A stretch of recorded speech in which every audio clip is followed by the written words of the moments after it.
Good evening, ladies and gentlemen. My name is Jared Smith. I'm a video editor and producer here at 9 Miles Media. Today, I'm going to show you how I make a multicam sequence specifically for interviews inside of DaVinci Resolve. So I've got DaVinci 18 open here. I've gone ahead and assembled all of the relevant clips that I'm going to be tossing inside this multicam sequence.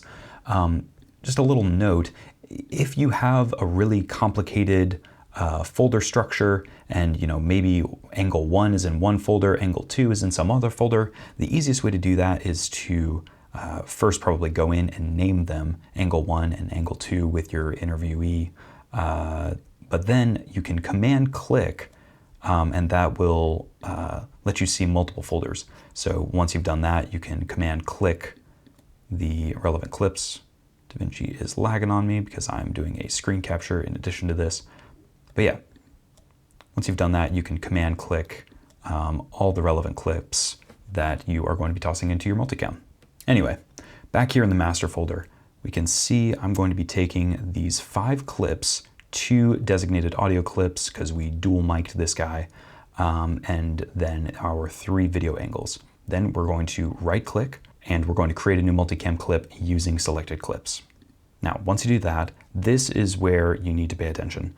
You're going to name your multicam clip. Let's call this John Interview. And then frame rate is going to be dependent on the clips. But this is the most important thing, the angle sync. So if you select it to in, it's just going to scoot all the clips to the beginning. We don't want that. Instead, we want sound. So what it's going to do is it's going to analyze the waveforms of all 5 clips and it's going to slurp them together. That's not a word. Then hit create.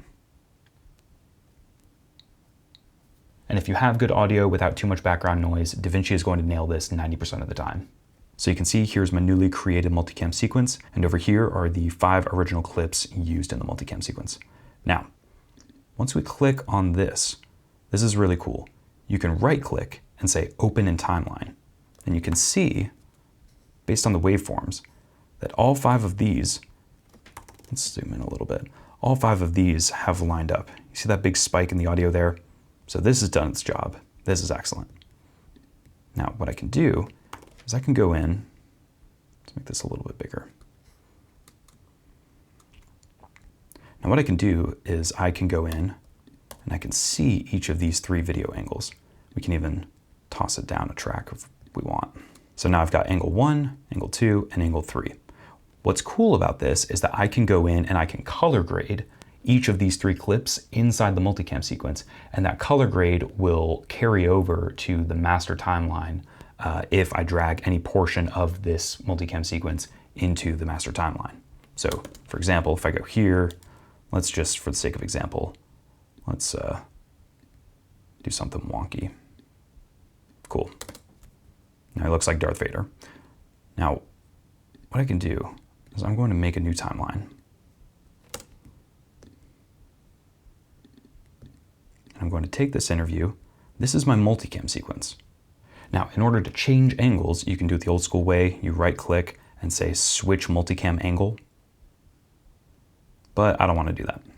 Instead, what I'm going to do is I'm going to select the clip and hit option 1, 2, and 3. And as you can see on angle 3 there, I made that original color edit and it's carried over into the multicam sequence on the timeline. Super nifty. One additional thing that I'll say is your preferred video angle is probably going to be on a different track than your preferred audio angle. So what we do is we option or alt click to just select the video and then hit option 1, 2, and 3. And that changes the video without changing the audio. Conversely, hit option click to select just the audio and then option 1, 2, and 3. That's a multicam. Have at it.